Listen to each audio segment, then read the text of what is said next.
everybody, welcome back to the Face Off Figures channel. My name is Aiden, and today I'll be taking a look at the new Marvel Legends Adam Warlock figure from the mini comic book wave. This figure retails for $24.99. You can get him in online retailers like Amazon, GameStop, Entertainment Earth, Big Bad Toy Store, and many more. I got mine through Amazon. He just came in the other day, and I'm excited to do this review because while there isn't anything really exciting about Adam Warlock's sculpt or details, he is one of my favorite characters from Marvel, especially on the cosmic side of things. I've always wanted a classic comic book Adam Warlock figure in my collection for some time, ever since I started collecting back in 2018. I've had the movie figure, which is great, for several years, but it really hasn't quite fit that gap of where I wanted a classic Adam with like my Thanos and Silver Surfer. So it's really fulfilling to have a brand new classic Adam Warlock now. And I know the last time we got a version of this look for Adam was back in like when we had the Red Hulk Bath wave many years ago, and then there was the modern look and design they did for it was in the Mantis Bath wave, I believe, from Guardians 2.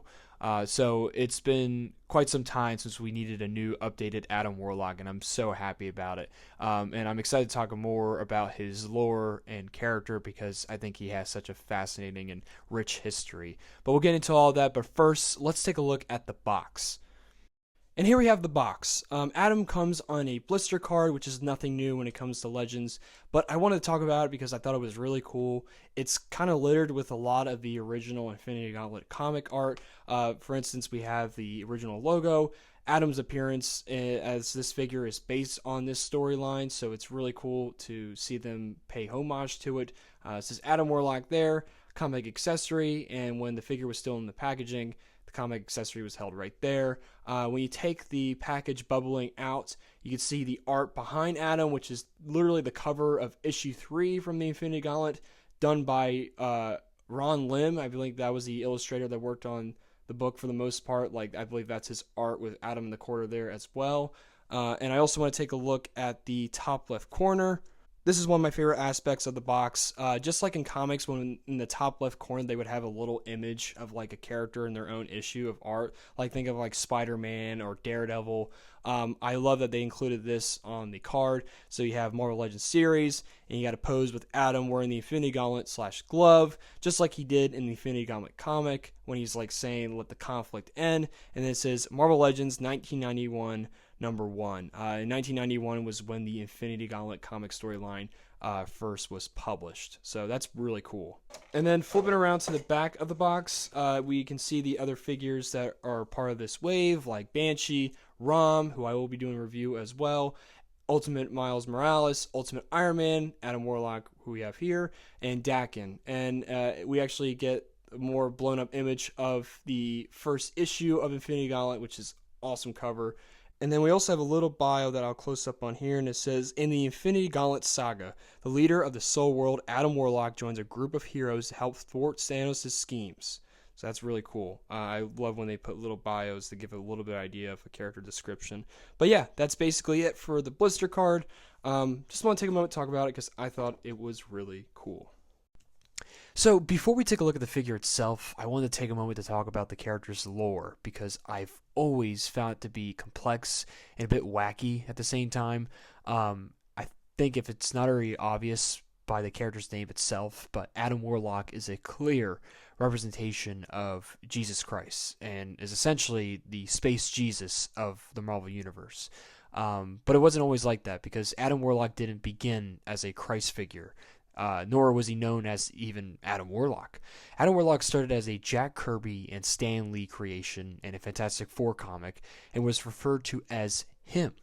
But later, Roy Thomas and Gil Kane revamped him into Adam Warlock. But him was created by a group of mad scientists, originally known as the Beehive, but later renamed to the Enclave, and they wanted to raise an entire race of perfect beings as an army to conquer the galaxy. The first of these beings was him, who broke out of his cocoon too early and then became, like, in a sense, disenchanted with the world he witnessed. So he fled into space to reform his cocoon and remain in peace for several years, up until later he would reemerge and fight Thor as he tried to kidnap Lady Sif, who was Thor's girlfriend at the time. Why did he kidnap her? I honestly don't know. But I guess Adam just felt lonely and wanted a companion, but he tried too hard and ended up scaring everybody. So he ended up cocooning again, and then several years later, he was found in space by the High Evolutionary, who took him in, granted him his name as Adam Warlock, and gave him the Soul Gem, and even titled him as the protector of Counter Earth, which was a planet that the High Evolutionary created on the far end of the sun, created as a paradise and free from conflict. Now, if that doesn't sound familiar with a little bit of, like, Jesus Christ, I mean, the parallels are all there. But if you've seen Guardians of the Galaxy Volume 3, it's that exact planet. Adam is not necessarily the protector of that planet in the movie, but Adam would go on to have many cosmic adventures across various comic titles, and fight many characters like Thanos as one of his main adversaries, and he would team up with the Silver Surfer, even the Hulk in his earlier days too. But he also would fight his evil future version of himself called the Magus. All I can say from here is to check out the character's history, because I was first introduced to him in the Infinity Gauntlet, where he was taking an upfront appearance in that event, and then went on to Infinity War and Crusade, which I don't think those books are as good as Gauntlet, as that book is incredibly fun with great art like packed into it. I also love just seeing all the cosmic characters together, but Adam Warlock has had numerous books dedicated to him, like The Power of Warlock and Warlock in the Infinity Watch, where he was working with Gamora and Pip the Troll, even Drax the Destroyer and Moondragon. And not like the Gamora and Drax we know today, kinda, but not really. There's just so much history imbued with the character to dig into. I've always found him interesting because he's a character that's bared like so much power, and was aware of like these always like big changes that were happening in the universe, but he was unsure what to do about it.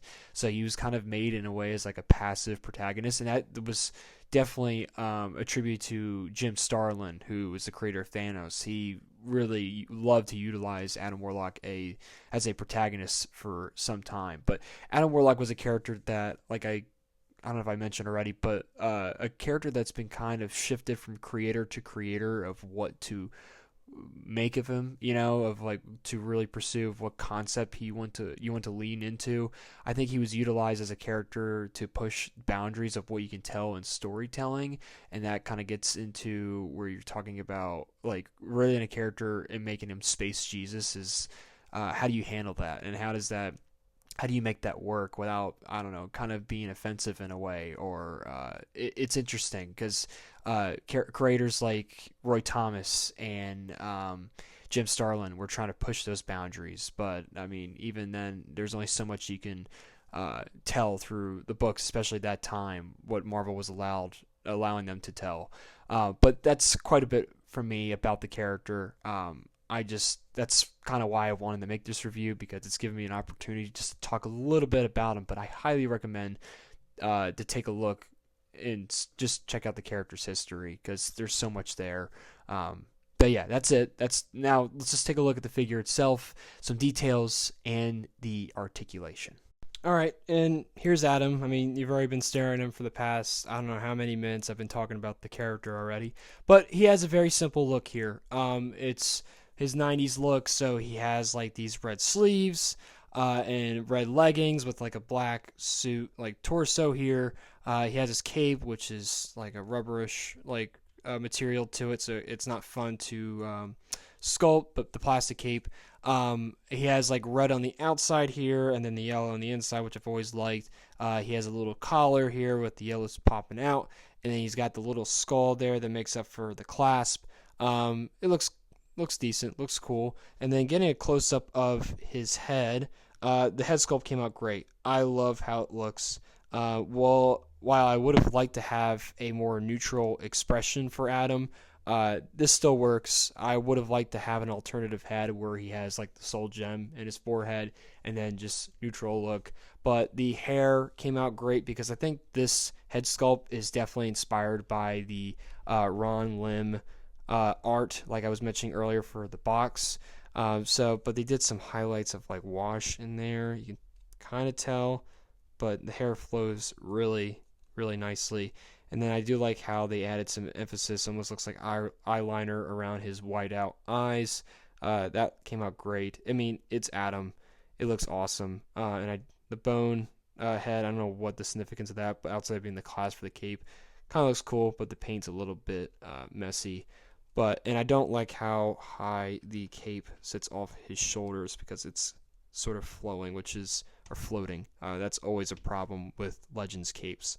But if you do take the head sculpt off and the cape off, because it's just being held in by a peg, as you can see there from the back, Adam has a little bit of skin exposed from the suit. I don't know if you would want to have him displayed without it, but if you want to get a different cape, which I might want to do for him, and you can either make like a different version of Adam where he has like the all red suit with his forearms exposed with like little gold gauntlets. If you know what I'm talking about from like Adam's own series in the early 80s, but this is still cool, kind of neat. You have that option, and I'll put that head off and put the cape back on. Yeah, Adam has an incredibly simple design, and let me show you the articulation while we're at it too. So Adam's head can go this far up with the cape, which is not that great because of the collar around the cape he has, and his head can go down about that much. For the arms, he does have butterfly joints. They can move forward about this much, and he can move them back about that much. His arms can raise up a little past by 90. His arms can raise up this high. He does have a bicep swivel, and his arms are double pinless, and they can move up all the way like that. Looks pretty good. As for his ab crunch, he can move forward about this much, and he can move back about that much. He can kick forward about this much, and he has double pinless legs that can come in where he could very well kick his own butt. He does have a thigh swivel and a calf swivel as well, with a forward and back hinge and ankle rockers as well. And I always forget about this, but he does have a whole torso rotation, so he can sway side to side or all around if you would like. And also, while I'm mentioning it, with the gripping hands that he's currently wearing, they have a vertical hinge, so it makes it great for him wielding his staff he has here, so they can go forward like that or come up like that. It's the same for either one of them. And now getting into his accessories, I want to talk about the mini comic. That is the whole little theme around this blister card wave, is the mini comics. Personally, and I think a lot of people might agree with this, this is kind of a useless accessory. I think it could have been beneficial to use it for an actual accessory for the character. Like I already mentioned, I wish we would have gotten an alternative head for Adam with the neutral expression with the soul gem. Or I don't know, we could have used anything else here for him. Maybe like a cosmic power effect. I just don't think the comic book was necessary. While the print came out pretty good, it's just, I don't know. It's based off the first issue of the Infinity Gauntlet, so if it wants a, there we go. Yeah, the print came out good. It's a cool cover, don't get me wrong. And it's got like sculpted where it has some staples on the side. It made it look like it has the pages individual, and some of the pages are like split up at the top, and then you flip around to the back. Marvel Legends series. I know it's supposed to have the Hasbro logo on the bottom because my ROM one does, but this one doesn't, so that's kind of weird. But yeah, it's an okay accessory. I don't think we really needed it. I know they're trying to make like a new gimmick outside of like continuing BAFs, but I don't think this is the right call. I think just include more accessories to further make the best version of the figure for the character. But that's just my opinion. Adam also comes with his iconic karmic staff.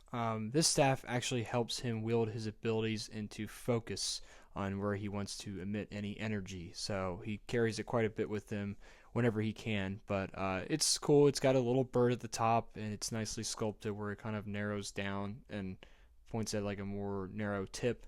Yeah, it's cool. You actually can spin around the bird at the top. I really haven't tried to pull it off yet, but I'm imagining that you can.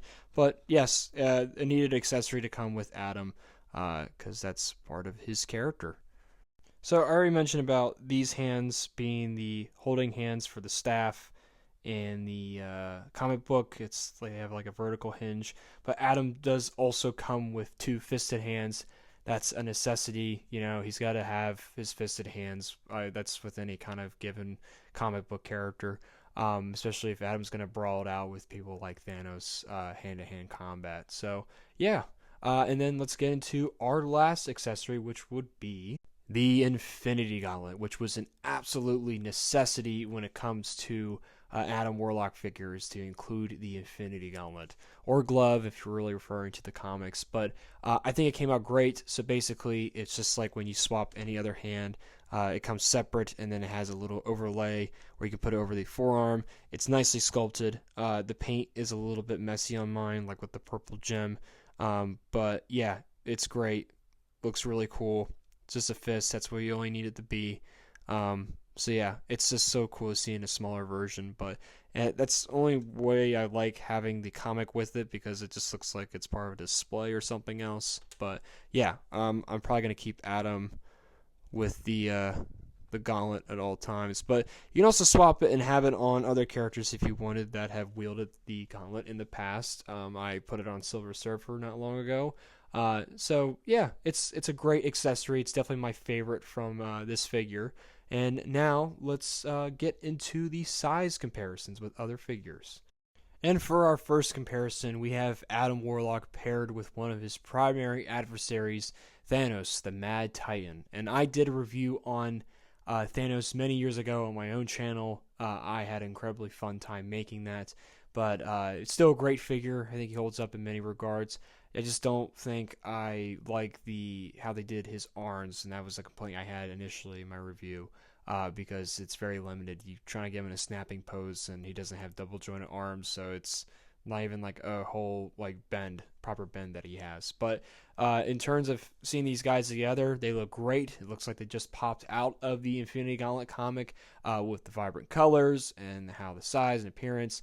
They both look great together, so I'm gonna have them next to each other on the shelf for sure. So yeah, that's it for this comparison. Now on to the next one.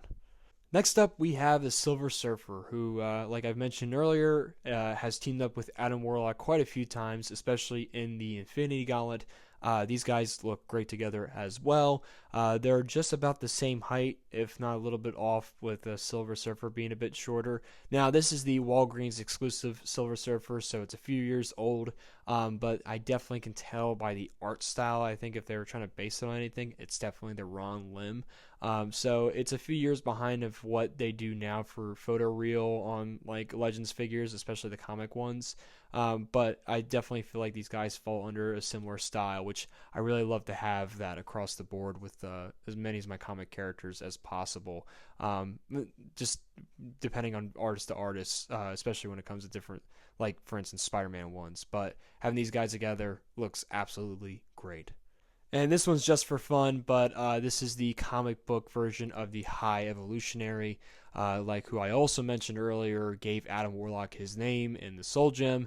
So it's cool to have these guys together. I got this guy several years back. They put him in the first wave of the Retro Card Fantastic Four figures. So I'm glad to have him and pair him up with Adam here. Then here we have Adam Warlock and Adam Warlock. This is the Will Poulter movie version from Guardians 3. This figure came out several years ago when the movie released, which is just crazy to think about already.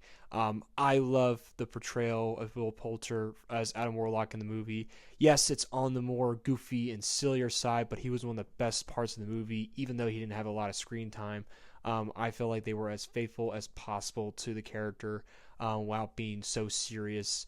I really enjoyed it, and I think the design came out great. He's a golden boy, and yeah, I feel like they took some interesting liberties when it comes to just trying to get that basic design down. But I do like the inclusion of the gold, because it feels like it complements the Infinity Gauntlet comic version we have here, and then also some of Adam's like solo stories of like the costumes he would wear in that. But yeah, it's very interesting to compare these two together. and see what they took for the movie from the comic into the movie. But yeah. And as always, we have to do a comparison with a Spider-Man figure, that being the Amazing Friends Spider-Man figure based on the Amazing Fantasy body. Just standard, but yeah, you see that Adam's a little bit taller and beefier than the Amazing Fantasy body. Looks great. I don't really think Adam Warlock has interacted with Spider-Man too many times, aside from being in the same fight together in Infinity Gauntlet and Infinity War. So yeah, that does it for all the comparisons. Now let's wrap up this review. Overall, am I happy? Absolutely. I got what I wanted here. While he's not perfect, yeah, he could have had a cloth cape that would have made him a million times better. But he comes with the necessary accessories outside of, like I said, an alternative head. And it's a classic Adam Warlock figure, which I've always wanted. And I'm very pleased and happy to include him in my collection. And now to finally put that kind of like wanted figure for such a long time to rest. So yeah, if you're interested remotely at all of wanting to get this character or any attachment like I have, I highly recommend getting him. He's going to fulfill that for you if you're a fan of the character like I am. But as like a figure that's fun to fiddle with, maybe he's not the best for that. The cape really restricts a lot of like dynamic movement if you want to get out of him, aside from like flying poses or him like punching. You're not going to get too much out. He's mostly a guy you want to have standing around and looking stoic. So, but I'm incredibly happy with him. So yeah, that's really it for this review. I apologize if I was kind of all over the place. There's a lot I wanted to say and couldn't get it out so easily. But I thank you all for watching this review.